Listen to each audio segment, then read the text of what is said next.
Hello po mga kababayan, kamusta po kayo? Sana po nasa maayos po kayong kalagayan. Si Kamanong po, ay inyong lingkod ay nagbabalik po muli at tayo po ay magsama-sama magkomentuhan dito po sa Tambayan Makabayan. Mag-umpisa na po tayo. Komentuhan po natin ito pong congressman. Natuta po yata ito at isa di po yata ito di umano na buhaya. Ito po ay nasa party list ng Tingog. Hindi po ba yung Tingog party list? Yung party list po ni Rene na tinatawag na Tambaluslos at isa po yata siya sa nominee ron. Mga kababayan, ito pong si Jude Asidre ay kinundi na po niya. Kinundi na niya at nakakahiya daw po ang ginawa ni Senadora Amy Marcos at kahihiyan daw po ito ng Senado. Mga kababayan, hindi po ba mas nakakahiya ang ginagawa po ng mga magnanakaw na buhaya sa pera ng taong bayan, sa ating buwis? Hindi po ba mas nakakahiya yung pagnanakaw? Nagtatanong lang. Palibasa po makakapal na po ang mga pagmumuka ng mga magnanakaw sa gobyerno. Ubod na po ng kapal at taba.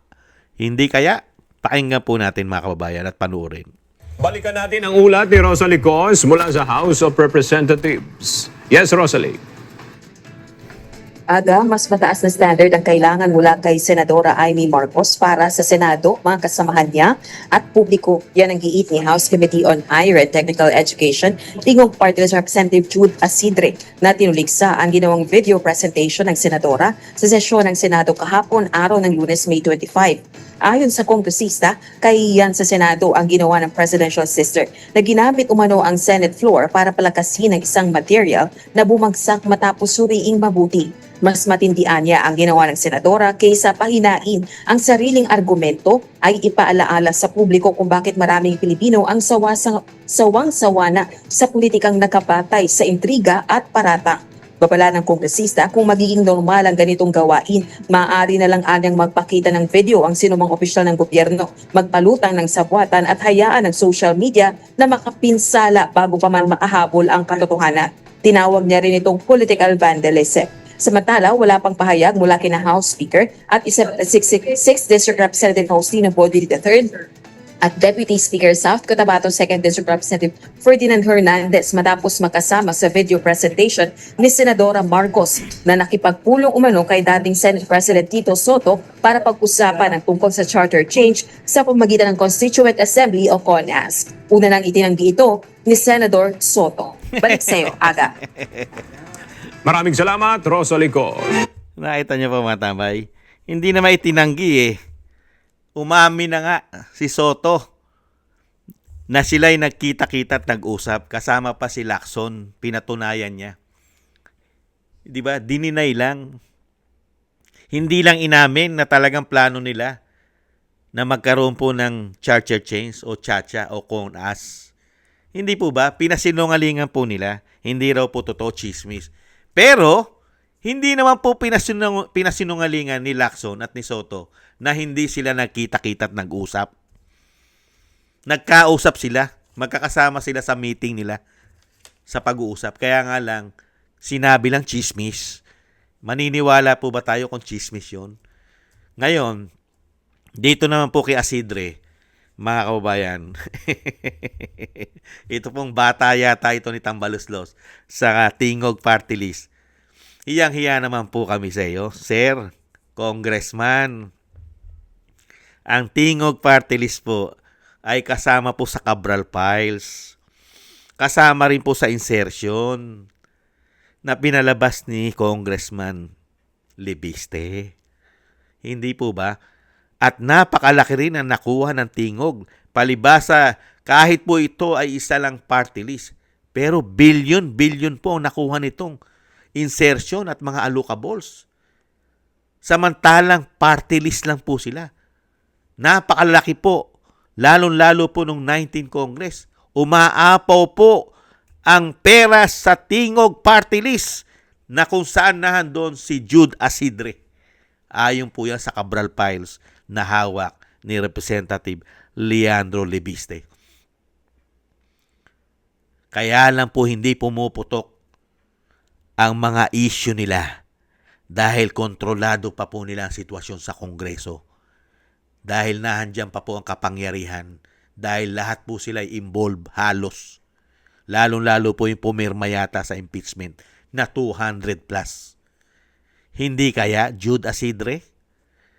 Hiyang-hiya naman kami sa'yo para sabihin mo na yung mga katotohanan lumalabas ay isang chismis lamang. Chismis na isang fake news. Lalabas din ang baho mo. Hindi ba sisingaw din ang baho mo di umano?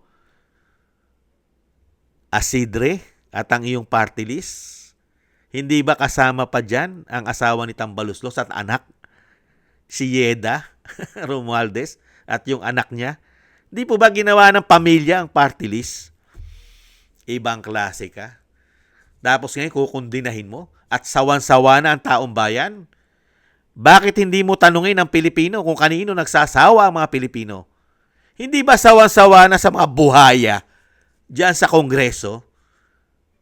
Lalong-lalo nung ginawa nyo ng 19 Congress, putok na yan hanggang sa Korte Suprema. Napatunayan ng Korte Suprema na ang pera ng bayan ay pinaglalagay nyo sa mga unprogram appropriation at pinaghati-hatian ng mga politiko at napunta yata halos lahat sa mga proyekto ng flood control at kung ano-ano pa mga proyekto ninyo. Meron pa kayong mga farm to road o road to farm? Hindi po ba? Yung road to farm market o market to road to farm, mga ganon? Hindi po ba? Proyekto rin po nila yan eh. Kaya po dito mga kaubayan, napakahirap paniwalaan ng mga congressman, lalong-lalo po kung yung kanilang mga party list at kanilang mga sarili ay meron pong baho na tinatago. Yung baho, napakabaho. Kaya nga lang po mga kababayan, hindi pa sumisingaw ang baho nila, pero malapit na sumingaw pagka po hindi napigilan ang investigasyon ng Blue Ribbon Committee. Sisingaw po lahat yan. Hindi po ba? At sana po'y sumingaw nang pumayat naman po si Asidre. Mga kababayan, hiyang-hiya naman tayo kay Asidre. Parang kay linis-linis at walang bahid ng issue ng korupsyon ang kanyang party list na tingog. Unbelievable. Baka tamaan ka ng kulog at kidlat, Asidre. Mga kababayan, baka tamaan ka. Huwag naman sana. Dahil gusto namin makita na maimbestigahan ka rin at ang iyong party list. Hindi po ba? Yan ang gusto namin mangyari. Kung talagang malinis kang congressman at malinis din ang iyong party list. Yan ang gusto namin mangyari. Kaya sana huwag ka munang tamaan ng kidlat at kulog di umano para maimbestigahan ka. Hindi po ba? Maraming salamat po mga kabayan sa nagusto po natin tambayan mga kabayan sa YouTube at TikTok. At ganoon din po sa ating mga subscribers at patuloy po nagsusubscribe. Thank you po. Mabuhay po kayo. At sa mga nagko-comment, like, share, and subscribe, maraming salamat po. Shoutout po sa inyo lahat. Excuse me po. At thank you rin po sa mga gusto po natin tambayan mga kabayan. Shoutout po sa mga nagbibigay po ng tulong at biyaya.